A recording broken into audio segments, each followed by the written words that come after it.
నర్సాపురం మండలం సీతారాంపురం ఇంజనీరింగ్ కళాశాలలోని CSE group ఆధ్వర్యంలోని విద్యార్థుల ప్రతిభకు కళాశాల chairman K Satyanarayana, vice principal Srihari, Trinath Prasad చేతుల మీదుగా విద్యార్థులకు బహుమతులు అందించారు.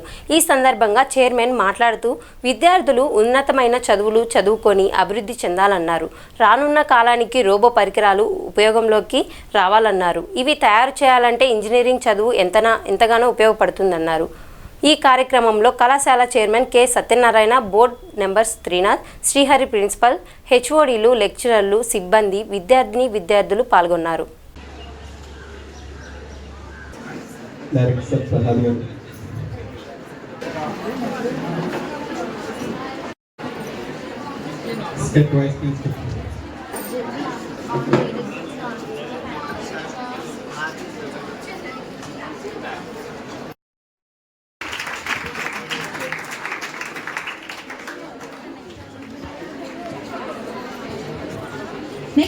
Next we request Dr. A. Spine figure in his field.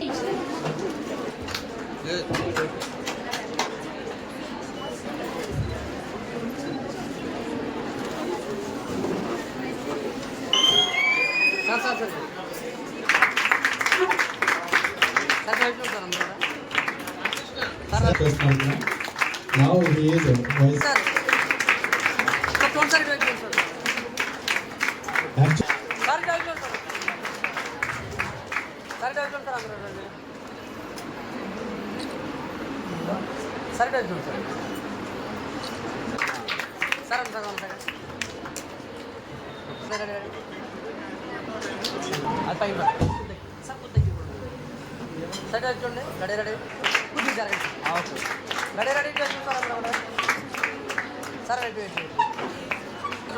ఈరోజు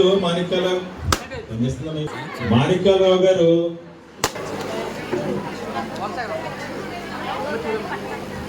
CCPM from MLB third year. A2 CCPM from CSEDS third year.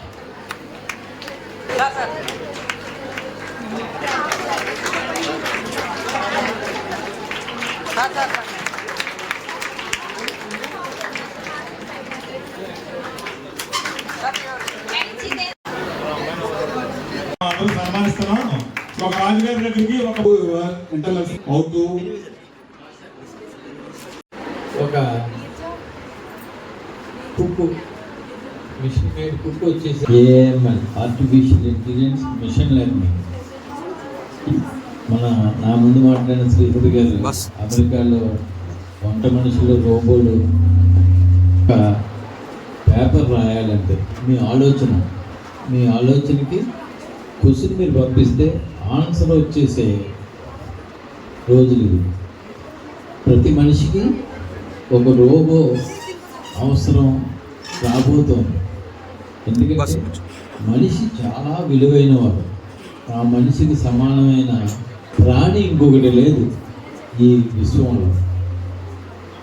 అలాంటి ప్రాణి ఎక్కువ పనులు చేయాలి, అలాంటి మనిషి ఎక్కువ పనులు చేయాలంటే మనం 4 చేతులు, 8 చేతులు, 16 చేతులు ఇవే మనకు రోబోల రూపంలో రాబోతున్నాయి.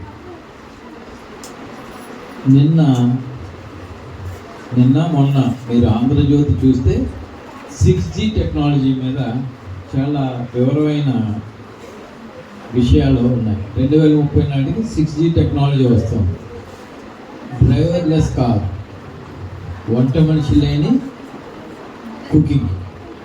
మీ మాస్టర్ హెచ్ఓడి గారు పిల్లలకి అంటే స్టూడెంట్స్కి తాను ఒక స్టూడెంట్గా నిరంతరం భావించుకుంటూ తాను నేర్చుకున్నది తన పిల్లలైన మీకు ఏదో ఒక కొత్త వస్తువుని, కొత్త పని విధానాన్ని పరిచయం చేయాలని, అది వుడ్ అవ్వచ్చు, ఎలక్ట్రానిక్స్ అవ్వచ్చు, హార్డ్వేర్ అవ్వచ్చు, ఏదో ఒక విషయాన్ని తెలుసుకుని దాన్ని తయారు చేసి మళ్ళీ డెమాన్స్ట్రేషన్కి మీకు ఇస్తూ ఉంటాడు. మా అందరికీ కూడా ఈరోజు టెక్నికల్ ఫెస్ట్ జరుపుకుంటున్నారు. టెక్నాలజీ డెవలప్ అవ్వాలి, దానితో పాటు ఎథిక్స్ వాల్యూస్ కూడా ఉండాలి అని అన్నారు.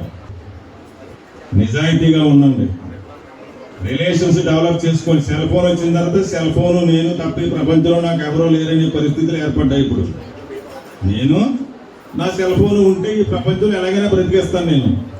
అది కాదు, వ్యవస్థలు మారాలి. సెల్ ఫోన్ ఆధారంగా తీసిన అమ్మ పిచ్చినా మనకి వినపడదు, నాన్న పిచ్చినా మనకి వినపడదు, ఒకవేళ ఏదైనా బజార్లు తీసినామా మనకి వినపడదు. ఆ వాట్సాప్లో అలాగా అంతం ఏమైపోతాం మనం. ఇలాగా రిలేషన్స్ ఏ కాదు, మనుషులకి రిలేషన్స్ ఉండాలి.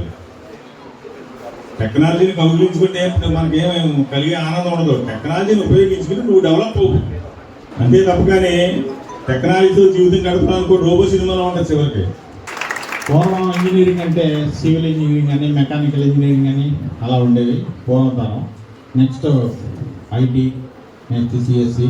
ఫ్యూచర్ ఎవరిది? ఏఎంఎల్. ఎందుకంటే మీరు తలుచుకుంటే నన్ను సన్నగా చూపించగలరు. సన్నగా ఉన్నవాడిని, మా బావగారిని లావుగా చూపించగలరు. ఏదైనా మీ చేతిలోనే ఉంది, అవునా?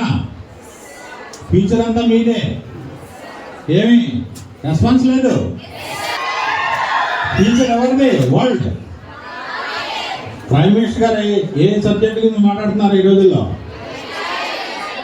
ప్రైమ్ మినిస్టర్ గారు ఏకైక ప్రెస్ మీట్ నిర్వహించిన అక్షయ్ కుమార్ ఏది మాట్లాడుతున్నాడు చెప్పాలి? AML and robotics. ఈ రోబోటిక్స్ డెమో కూడా ఉంది. దయచేసి ప్రెస్ వారిని కోరుతున్నాను, ఎంత మాకు ఈ మా స్టూడెంట్స్ చేసినటువంటి ఈ అచీవ్మెంట్స్ని ప్రజలందరికీ, ఈ ప్రపంచానికి, దేశానికి అందరికీ తెలియజేయాల్సిందిగా వారిని కూడా ప్రత్యేకంగా కోరుకుంటున్నాను. టూరిస్ట్ వర్క్షాప్ ఏంటంటే మీలో ఉన్న ఎక్కడో దాగి ఉన్న మొత్తం మెరిట్ అంతా ఉపయోగించి మీరు విన్నపోయే పరిస్థితి. ప్రతి ఒక్కరు కూడా మన కెపాసిటీ అనుకుంటే మామూలుగా పాస్ అవుతూ అనుకుంటారు చాలామంది. 100%, 90%, 60% ఇలా అనుకుంటూ ఉంటారు. సో దాంతో సంబంధం లేదు. ఎవరైతే ప్రాక్టీస్ చేస్తారో వాళ్ళే ఈ రోజులో విన్ అవుతారు. 90% ఉన్నది మాత్రం ఎవరు కూడా జాబ్ వస్తుందని లేదు. ఎవరైతే ప్రాక్టికల్గా రోజు రాబోయే 20 సంవత్సరాల్లో కూడా 100 కోట్ల ఉద్యోగాలు ఉండేనే పరిస్థితి ఇప్పుడు ఉంది. ఏ ఇంట్లోనూ కూడా రోబో లేకుండా పని చేసుకోలేని పరిస్థితి. అమెరికాలో అదే కంపల్సరీ అయింది, ఇండియాలో కూడా అదే పరిస్థితి రావచ్చు. ఆయన అడిగారు ఎంతమంది గురువులు మీకు అందరికీ గుర్తున్నారని. మన క్యాంపస్లో నిత్యం జరుగుతున్న దాంట్లో నేను బాగా అబ్జర్వ్ చేసింది ఏంటంటే, టీచర్ పక్కన పెట్టండి, ఎల్డర్స్ ఎవరు వచ్చినా, అలాగే మేనేజ్మెంట్ వచ్చినా, టీచర్ వచ్చినా, లేదా అన్నవరం పర్సన్ విలేకరులు వచ్చినా తప్పుకోవడానికి మనం చాలా సై ఫీల్ అవుతున్నారు. ఎందుకు అలా ఫీల్ అవుతున్నారు అనేది మీరు క్వశ్చన్ చేసుకోండి. అసలు మన ఎల్డర్స్ మనం గౌరవించకపోతే రేపు మన తర్వాత తరాలు మనం ఎలా గౌరవిస్తాయి? గివ్ రెస్పెక్ట్ అంటే, టేక్ రెస్పెక్ట్ అంటే ఏం మీనింగ్? మన పెద్దవాళ్ళకి మనం రెస్పెక్ట్ ఇస్తే మన చిన్నవాళ్ళు మనం రెస్పెక్ట్ తీసుకోవడం ఎక్కడి నుంచి వస్తుంది? మన తర్వాత నుంచి వస్తుంది. అది మర్చిపోతున్నారు, అది బాగా గుర్తుపెట్టుకోవాలి. అది ఇక్కడ క్యాంపస్ వరకు ప్రాబ్లం లేదు, కానీ రేపు సమాజంలోకి వెళ్తున్నాం. సమాజంలోకి వెళ్ళిన తర్వాత మనం బీటెక్ కంప్లీట్ చేసిన తర్వాత పెద్ద తరహాగా మనం జాబ్ చేయడానికో, ఒక ఇండస్ట్రీ స్థాపించడానికో, ఇంట్లో చెప్పి సర్వేపల్లి రాధాకృష్ణ గారిలాగా రాష్ట్రపతి అవడానికో. మన దేశంలో ఇప్పటికి 3 టీచర్స్ రాష్ట్రపతులు అయ్యారు. రాధాకృష్ణ గారు, అబ్దుల్ కలాం గారు, ప్రజెంట్ ఉన్న ద్రౌపది ముర్ము గారు కూడా టీచరే. సో మీరు కూడా ఎవరైనా వెళ్ళవచ్చు రేపొద్దున్న. అందుచేత ఏంటంటే ఆర్టిఫిషియల్ ఇంటెలిజెన్స్ స్టూడెంట్స్ ఇందాక ఆయన చెప్పిన దాంట్లో అబ్దుల్ కలాం గారు బిన్ లాడెన్ చాలా పవర్ఫుల్గా ఉన్నప్పటికీ కూడా డిస్ట్రాయ్కి వాడటం వల్ల పనికి మన్నాడు అయిపోయాడు. మన దగ్గర ఎంత నాలెడ్జ్ ఉన్నా దాన్ని ప్రాపర్ వేలో యూజ్ చేయకపోతే, మన దగ్గర ఎంత సబ్జెక్ట్ ఉన్నా ప్రాపర్ వేలో యూజ్ చేయకపోతే ఖచ్చితంగా అది ఎందుకు పనికిరాకుండా పోతుంది, సమాజానికి కూడా మనం కూడా పనికిరాకుండా అయిపోతాం. అందుచేత రాబోయేటువంటి రోజుల్లో 2047 నాటికి భారత్ ప్రపంచంలోని నెంబర్ 1 దేశంగా విరజిల్లాలనే సంకల్పంతో మనందరూ వెళ్తున్నాం. కాబట్టి అందులో ముఖ్యమైన భూమికి పోషించేది ఇప్పుడు తరం విద్యార్థులే. కాబట్టి మీరు ఎంత కీ రోల్ ప్లే చేస్తే అంత తొందరగా మన దేశం అభివృద్ధి చెందిన దేశంగా జరిగి, ఇంత చైర్మన్ గారు చెప్తూ వివేకానంద గారి గురించి చెప్తున్నారు కదా, ఆయన ఎప్పుడో వివేకానంద గారి కళ్ళ కళలో మనందరం కూడా సాకారం చేసేటువంటి రోజు దగ్గరలో ఉంది. కాబట్టి ఈ దేశం ప్రపంచానికి యశోగురుగా విరజిల్లేదంటగా ఉండే దాంట్లో మీరందరూ భాగస్వాములు అయ్యి ఆ ఫలితాలు, ఆ ఫలాల యొక్క ఏదైతే లబ్ధి చేకూరుతుందో ఆ లబ్ధిని మీరందరూ కూడా చక్కగా ఎంజాయ్ చేస్తూ అనుభవిస్తూ పరిపూర్ణమైనటువంటి భారతదేశంలో పరిపూర్ణమైనటువంటి వ్యక్తులుగా మీరందరూ విరజిల్లాలని మనసావాచకరణ మనందరినీ దీవిస్తూ చాలా